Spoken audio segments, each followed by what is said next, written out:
जय हिंद। मैं निकिता राकेश जशवानी, रायपुर छत्तीसगढ़ से, और आप देख रहे हैं हंगामा न्यूज। 24 तारीख की रात को सिविल लाइन काली मंदिर के सामने में पता पूछने को लेकर के दो पक्षों में विवाद होता है, जिसमें जिसकी मृत्यु हुई है वो 21 वर्षीय कॉलेज का स्टूडेंट था, कलिंगा यूनिवर्सिटी का वो स्टूडेंट था।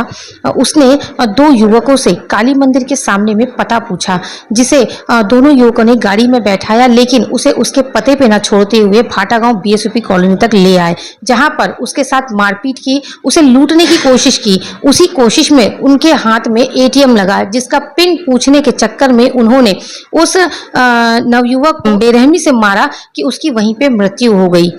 ये सारा मामला पुरानी बस्ती थाने का है। आइए पुरानी बस्ती टीआई से जुड़ते हैं और उनसे इस मामले के बारे में आगे जानते हैं। बेहतरीन खबरों के लिए बने रहे हमारे साथ और देखते रहिए हंगामा न्यूज। बीएसयूपी में दिनांक 24 तारीख की रात्रि में हमको ये सूचना मिली थी कि कुछ लड़के एक लड़के को मारपीट कर रहा है। सूचना पे पेट्रोलिंग पार्टी लगभग पास में ही थे, तो तत्काल वहां पहुंचे। पेट्रोलिंग पार्टी को आते देख करके जो मारपीट करने वाले लड़के वहां से भाग गए थे, और भागने के साथ साथ ही जिससे मारपीट किया था उसको भी कहीं दूर में फेंक दिए थे लड़के को। तो आसपास जाके हमारी टीम ने तलाश किया कि यहाँ पे मारपीट की घटना वगैरह हुई है। तो बीएसयूपी कॉलोनी में ब्लॉक नंबर 10 के सामने एक बच्चा कराहते हुए मिला।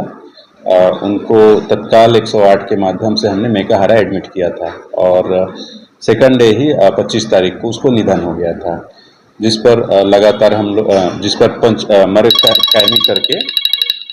मर्ग कायमी करके उसका पीएम कराए थे। पीएम रिपोर्ट में उसका हेड इंजरी आना हुआ, जिसके बाद से पुलिस सतर्क होकर के मारपीट करने वाले लड़कों को पता तलाश किया, जिसमें जो बीएसयूपी कॉलोनी के ही लड़के हैं उनको तलब किया गया था। जो हमारे मुखबिर है या फिर जो वहाँ पे मौका जो गवाह है उनके द्वारा नाम बताया गया था। तो दोनों को अरेस्टिंग की जा चुकी है, जिसमें से एक लड़के का नाम सावन डोंगरे है, जो बीएसयूपी कॉलोनी का रहता है, मजदूरी का काम करता है, और दूसरा बच्चा नाबालिग है, वो भी मजदूरी का काम करता है। जब दोनों से मारपीट के संबंध में पूछताछ की कि आपने ऐसी घटना को क्यों अंजाम दिया है, तो उनके द्वारा ये बताया गया था कि दिनांक 24 को ये दोनों लड़के किसी पड़ोसी का बाइक लेकर के घूमने निकले थे, और घूमने के दौरान जब काली मंदिर जो सिविल लाइन में है वहाँ पहुंचे, तो जो मृतक मंगल मुरिया है वो पता पूछा इन लोग से रोकवा करके, और वहाँ पे छोड़ने का आग्रह किए। तो इन लोग नहीं छोड़ेंगे करके उसी बात के दोनों के बीच में वाद विवाद हुआ, और वाद विवाद इतना बढ़ा कि इसको इन लोग उठा कर ले गए बीएसयूपी कॉलोनी। उठा कर लेने के दौरान वहाँ पर जब क्योंकि ये दो थे, वो सिंगल था, थोड़ा नॉर्मल सीधा साधा लड़का था। मंगल मुरिया जनरली बस्तर का रहने वाला है, अनाथ है। तो उनके जेब और पर्स चेक किए तो मोबाइल रख लिए इन लोग, और एटीएम का कार्ड मिला। तो एटीएम का कार्ड का पिन कोड जानने के लिए, ताकि लोग पैसा निकाल सके, लगातार उससे हाथ मुक्का से मारते रहे, और कई बार उसको सिर को जमीन पे पटके हैं, जिस कारण से वो गंभीर रूप से घायल हुआ और उसकी मृत्यु हुई।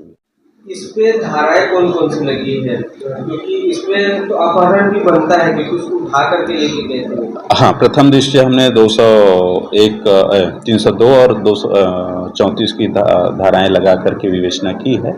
आगे इसमें अग्रिम कार्रवाई की जाएगी। इसमें जो नाबालिग बच्चा है वो तो पहले शायद ऐसा कुछ था कि वो नाबालिग नहीं है, ऐसा कुछ डाउट था, तो क्या कुछ जांच करवाई? हाँ, इसमें एक बच्चे का क्रिमिनल रिकॉर्ड नहीं है, एक बच्चे का क्रिमिनल रिकॉर्ड है इसमें, 151 का, उससे ज़्यादा का नहीं है। लड़के पूर्व आदतन अपराधी नहीं है।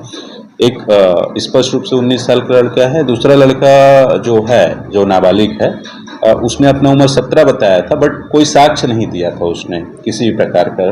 तो उसकी उम्र संबंधित दस्तावेज नहीं मिलने से उसका अभी MLC करा करके वो किया गया है, और क्योंकि वो पढ़ा हुआ है, जैसे ही कल स्कूल खुलती है तो उसके संबंध में तस्दीक करके उसका माननीय न्यायालय के समक्ष पेश की जाएगी, यदि उसकी उम्र 18 प्लस होती है। तो इससे पहले इन लोगों का आपसी कुछ कनेक्शन मिला है? कोई कनेक्शन नहीं है। दोनों अनजान थे? दोनों अनजान हैं। मारने वालों से? जी, दोनों अनजान हैं।